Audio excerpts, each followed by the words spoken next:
siang hari yang hari ini kayak agak gerah ya di luar sana ya, tapi mudah-mudahan hati kita tetap adem ya kan, seperti hatiku. Saya Karos yang menemani Anda di acara Rumpi. Ada Daniel yang selalu memberi semangat kita di pojok sana, dan tentunya sudah hadir beberapa bintang tamu yang akan berbagi ceritanya, baik itu berupa klarifikasi ataupun kisah-kisah lainnya yang inspiratif. Tapi kan biasanya kita ke pojokan nih, tapi kata Sari tadi nggak usah deh, katanya dia nggak usah katanya. Yaudahlah, kita nggak usah pojok, langsung aja kita menuju ke bintang tamu kita yang pertama. Sekaligus klarifikasi, ada yang lagi viral banget, Cimehong dan kue bika Ambonnya gitu ya. Nah itu, ya tapi Cimehong nggak bawa panci kan hari ini ya, takut ada yang dibanting-banting, serius dah. Langsung nanti kita dudukan Cimehong di kursi fitnah atau fakta. Tapi sebelumnya kita lihat dulu profil Cimehong berikut ini. Cimehong yang kayaknya lupa nih makan obat darah tinggi. Cimehong ya. Kenapa Cimehong lupa makan? Kenapa? Ini hari-hari emosional ya buat Cimehong? Iya. Agak ya. Iyalah agak emosional lah. Ada segelintir kaum mendang-mending mau menjatuhkan bisnis saya yang saya bangun dari nol. Mereka yang mau kaum mendang-mending itu, mereka sejak lahir udah kaya ya, dengan cara yang sementara Cimehong membangun. Iya, saya membangunnya susah banget. Menitikan air mata.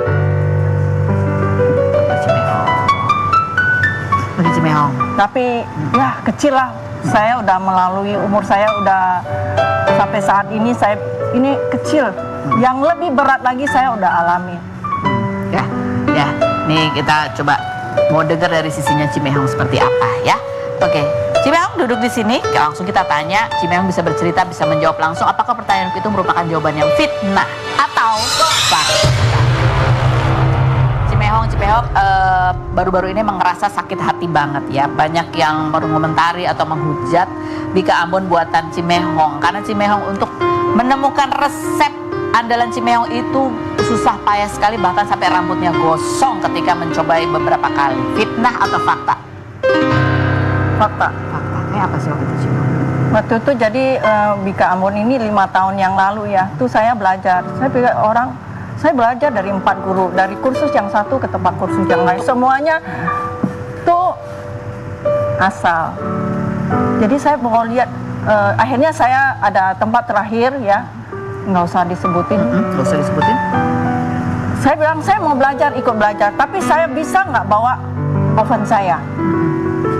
Dia bilang boleh. Saya bawa. Dari saya waktu itu kan pakai oven saya, berarti saya tahu dong kira-kira tuh panasnya seberapa, terus ini.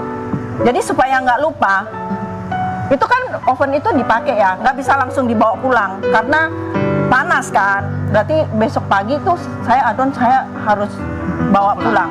Saya bawa pulang udah gitu, waktu itu bukan tempat yang sekarang ini ya.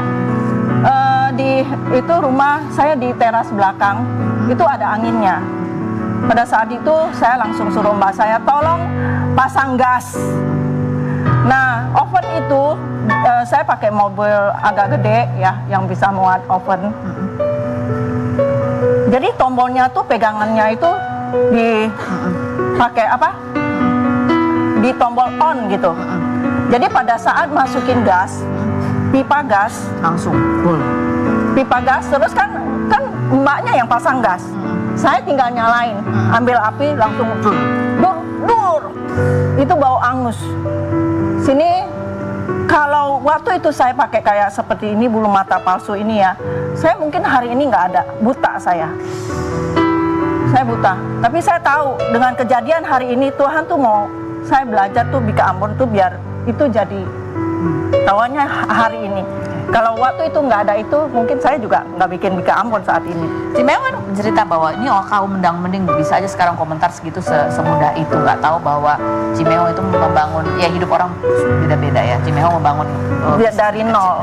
Sesusah apa sih zaman dulu tuh? Sesusah ya, saya sudah bisa dilihat di YouTube, di search aja Cimehong ikat es mambo, jualan ketupat ya, makan nasi itu kami itu berlapan satu keluarga.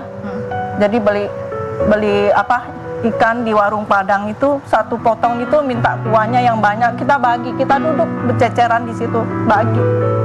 Makan nasi juga kita kadang-kadang beli beras dulu dengan kerupuk 50.000, saya masih 50 perak satu on. Goreng, terus ambil minyaknya bekas, kita olesin, kita kasih garam dikit sama kerupuk, kita makan. Jadi dengan banyaknya orang yang mereview atau bukan ada hujatan juga gitu ke Cimehong, itu apa yang paling membuat Cimehong sedih itu apa? Atau kekhawatiran apa yang ada sekarang? Kalau sedih kok begitu gampang ya, orang saya tuh nyari duit itu bukannya bikin viral terus endorse enggak, saya murni nyari duit. Bahkan di YouTube pun orang, emang kamu nggak bikin YouTube? Enggak, yang bikin YouTube tuh orang lain yang menikmati, saya seperak pun nggak ada.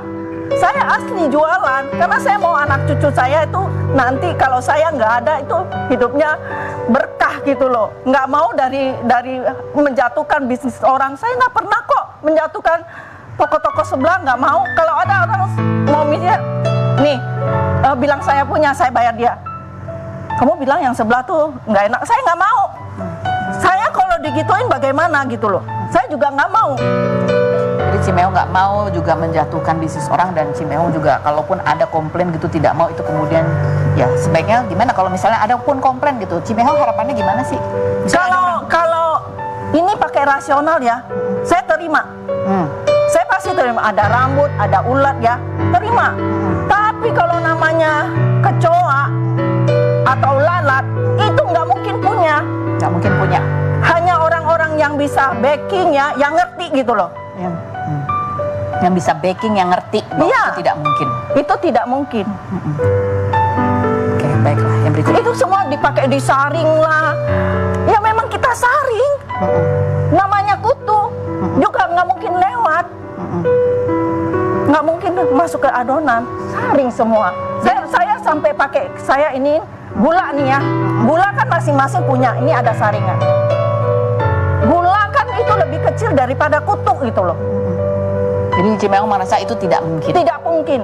Tidak mungkin. Kalau dia bilang dari tepung juga nggak mungkin. Dari dulu ya, dari saya kecil untuk baking, itu yang ada kutu itu tepung terigu. Dan kita kasih tahu bahwa kita punya itu gluten free. Sebutir terigu pun tidak ada. Jadi bukan terigu yang dipakai. Iya. Oke, baik. Cimehong, fitnah atau fakta? Bahwa Cimehong ini orangnya memang anti kritik dan galak. Jadi kalau ada yang komplain, itu Cimehong agak susah menerimanya. Fitnah atau fakta? Fitnah. Fitnah. Ada pernah yang komplain terus kemudian Cimehong menjadi introspeksi? Oh iya, saya introspeksi. Kayak saya bilang, ini saya pakai gas melonnya. Biar apa? Amanah, saya bilang. Tuh ada yang komplain. Apa? Berkah, Ci. Oh iya, berkah memang benar ya. Saya kan suka salah-salah ngomong. Ya saya nggak anti kritik kok. Kalau memang benar ya saya, Ci harus begini saya terima. Kalau salah kata dikoreksi ya nggak apa-apa. Iya, nggak apa-apa. Tapi kalau Cimehong nggak rasa dan nggak mungkin? Nggak mungkin, saya nggak mau. Oke. Tapi sebenarnya pernah nggak sih sebelum-sebelumnya mungkin ada yang komplain, Cimehong nih kuenya kurang ini atau apa, baiknya begini. Ada nggak sih yang menyampaikan secara langsung misalnya ke Cimehong? Diterima nggak? Kalau kuenya kurang manis atau apa? Kurang manis, berarti lidah lu kurang cocok, jangan beli di sini. Oke. Ya kan kayak tadi ada yang komplain, Ci tolong ya, admin All Shanghai kasih tahu masakannya hambar. Terus apa lagi ya? Apa gitu? Ya, itu selera beda. Iya, kalau gitu jangan catering di sini, saya bilang. Nggak ada yang komplain kurang hambar, bukan admin All Shanghai aja di situ. Catering kita tuh satu dapur. Masak satu itu dibagi rata. Berarti dia yang nggak bener dong. Ya udah lu jangan catering di sini. Itu saya nggak terima. Kalau dibilang, Ci, itu daging saya yang pantas dong di. Ini kok dikit banget, yang pantas tuh dikasih lebih banyak lagi. Iya lu jangan di sini dong catering. Kan saya udah hitung kos-kosnya. Bener nggak? Benar-benar. Nah kalau ada yang nge-review saya bilang anti kritik, udah dikasih tahu. Itu langganan beli.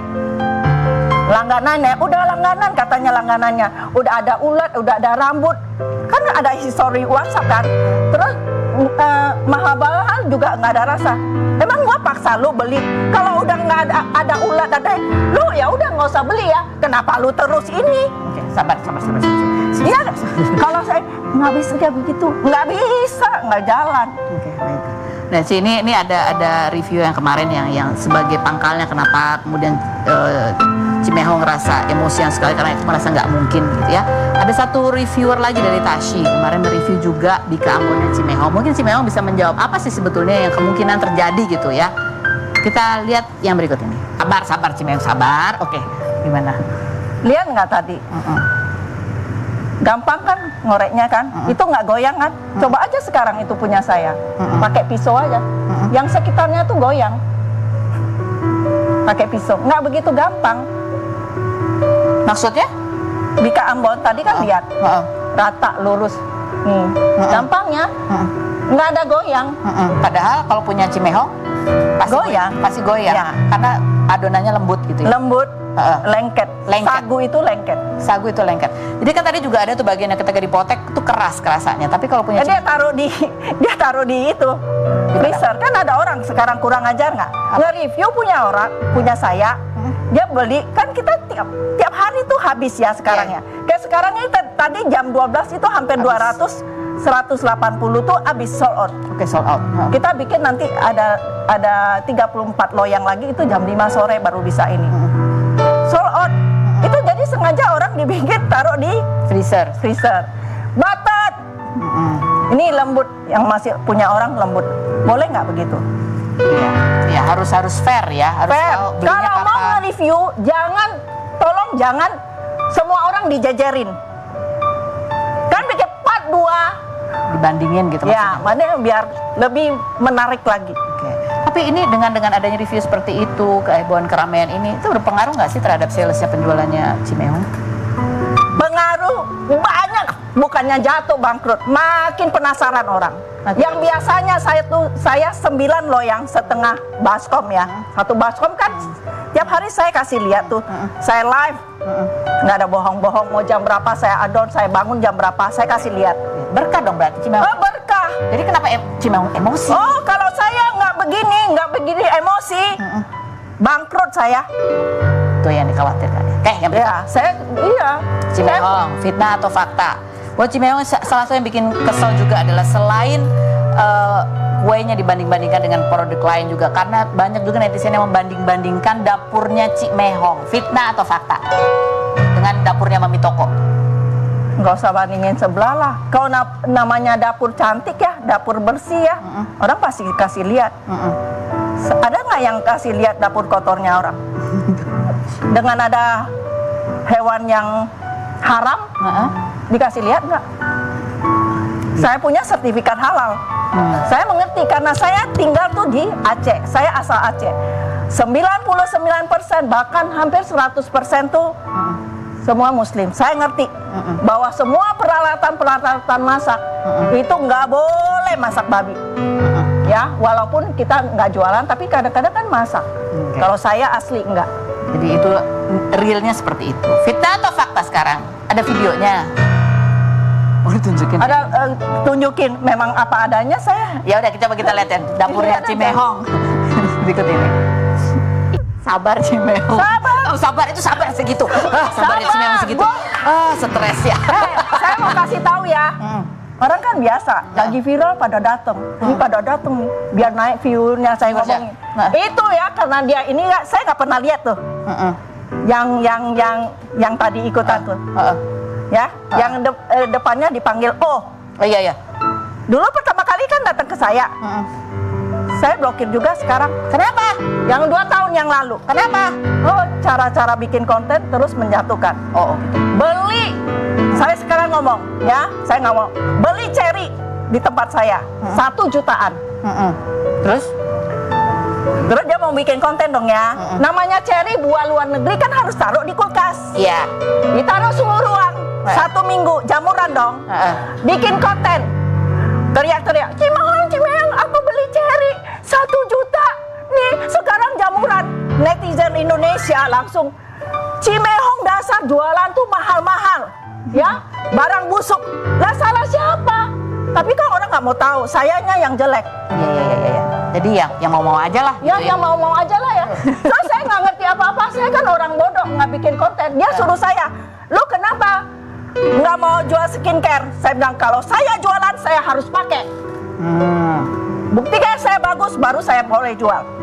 Lu pakai, lu terus lu hapus aja. Itu bukan saya, itu bukan saya. Oke, kalau Cimeong kan gitu, rasanya sih nggak enak. Tapi ya kalau yang mau aja sih cobain aja. Ya, saya orangnya jujur gitu loh. Apa adanya. Ini waktu podcast saya ngomong lagi. Saya ngomong dia ikut bisa datang kan. Cici, kan saya nggak tahu apa-apa, orang bego, nggak ngerti mau dijatuhin orang. Dia suruh saya pergi sono. Terus di sini dia suruh saya bawa, dia beli tuh barang saya beli. Mahal ya. Terus saya keluar. Saya disuruh gini. Oh enggak Cici, murah kok. Oh, suruh acting. Jangan suruh acting gitu. Jangan begitu dong. Ya enggak? Bikin konten yang cantik. Oke, jangan menjatuhkan. Jangan menjatuhkan gitu. Oke, inisialnya. Udah tahu orang kalau saya ngomong gitu, orang udah tahu. Nggak usah di-cut. Oke, ya. Ya, Nggak ini di-cut. kan saya Nggak udah tahu. di-cut. Cimeong Ya. ini live ya Ya, kan? Baik habis sih. itu- Sabar. Habis itu saya nyalek dia WA. Sampai sekarang ada buktinya. Nggak saya putus, nggak saya jawab. Oke, nanti aku lihat WA. Kita Ya, menuju ke saya bidang. kasih kamu lihat. Iya. Ya, gua jawab. Kita menuju ke bidang tamu selanjutnya. Ya, Ada Gea Yobi. biarin aja biar orang tahu gitu loh. Saya mau ngomong apa adanya. Baik, kita sekarang sudah bersama dengan Gea Yobi. Assalamualaikum. Waalaikumsalam warahmatullahi Sekali loh, bajunya Kenapa? tertutup semua rapi ya kan. Ada apa yang mau kita tanya pengalamannya Gea, yaitu pada saat melaksanakan ibadah umroh terakhir akhir tahun 2024 kemarin ya? Terakhir itu yang pertama, umroh yang pertama itu Desember 2023. Terus yang kedua alhamdulillah di Januari. Oh, Januari tahun ini barusan sekali ya kan. Ini ada postingan kamu ketika kamu umroh ya. Akui dirinya penuh dosa, Gea Yobi menangis di depan Ka'bah. Kamu di awal-awal sempat ngerasa ya sebelum umroh tuh bahwa kamu kok mantas nggak sih gitu, ada rasa khawatir kayak Pasti gitu. itu setiap orang yang pasti mau melakukan ibadah umroh pasti ngerasa kayak pantas gak ya aku yang banyak kesalahan, banyak dosa gitu. Jadi banyak teman-teman juga yang ngerasa takut karena terlalu banyak dosa jadinya ketunda terus untuk umroh Oh iya. gitu. Nah, akhirnya di tahun 2023 akhirnya kamu melaksanakan ibadah umroh setelah sebelumnya merasa khawatir. Apa yang dirasakan waktu itu di umroh kamu yang pertama? Umroh yang pertama itu benar-benar speechless, nggak bisa ngomong apa-apa. Itu udah nggak ada kata-kata selain kayak masya Allah, takjub, nangis, nggak bisa ngomong pakai kata-kata. Pokoknya merinding seadanya kayak selama ini cuma ngelihat di konten-konten orang gitu kan, di TikTok gitu dan sebagainya. Ternyata Ka'bah yang selama ini di depan aku banget gitu. Itu aja. Dan nggak ada yang kamu khawatirkan? Terjadi nggak?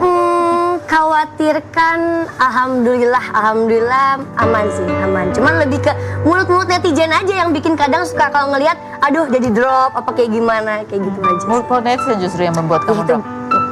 Ya.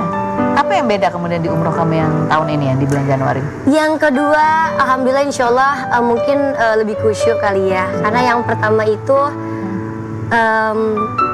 pertama kali, jadi yang kedua alhamdulillah jadi banyak ilmu lebih, kita juga jadi banyak tahu gitu tempat-tempat mana yang doanya lebih mustajab, itu aja sih. Mereka bahwa di umroh kemarin itu kamu juga sempat vertigo, Iya. sakit. Kenapa tuh? Pada saat apa? Karena alhamdulillah jadi 3 bulan terakhir di 2024 itu alhamdulillah job itu full. Full. Iya, karena jadi pas akhir tahun itu udah sempat drop banget, bahkan kemungkinan berdiri aja tuh susah banget gitu. Tapi alhamdulillah lancar. Dan beberapa hari itu langsung berangkat umroh, jadi belum ada waktu istirahat yang bed rest kayak gitu. Terus? Tapi Ya pertama ke alhamdulillah Madinah dulu atau langsung ke Mekah? Madinah dulu. Madinah dulu. Itu udah drop belum atau masih? Masih berusaha untuk kayak fine aja. Cuman kalau udah di sana tuh kayak ada apa ya? Ada keajaibannya sendiri gitu loh. Kamu ngerasa apa? Yang tadinya lemes banget itu kayak tiba-tiba jadi kayak nggak berasa aja. Itu udah pasti kayak wah kayaknya pasti aku bakal ngedrop, pasti minimal pingsan gitu kan. Pasti udah mikir negatifnya kayak gitu. Tapi di sana kayak wah alhamdulillah kok ringan-ringan aja ya. Vertigo kamu kumatnya kapan itu? Itu waktu karena aku dapat informasi sedih, aku nggak bisa ke Raudoh. Oh. Jadi aku ngerasa kayak gak mau, aku tuh orangnya tuh kayak agak apa ya, dibilang ambisi lumayan ya. Jadi pas ke Madinah nggak bisa ke Raudah, katanya kita nggak dapat slotnya dan sebagainya. Nggak mau, pokoknya kalau ke Madinah harus ke Raudah, aku bilang kayak gitu. Terus aku udah begini, itu langsung tuh vertigo, langsung sakit dan sebagainya. Ya Allah nggak apa-apa, sekarang aku vertigo, tapi Allah kasih kesempatan aku untuk ke Raudah dan alhamdulillah subuhnya dapat. Iya, itu merinding banget. Langsung dijabah, langsung dikabulkan. Iya, jadi nggak apa-apa deh Gia sakit malam ini gitu. Kan malam ini Gia sakit nggak apa-apa ya Allah, tapi tolong kasih kesempatan Gia untuk ke Raudah, Gia bilang kayak gitu. Oh, apa sih doanya Gia di umroh yang kemarin? Selain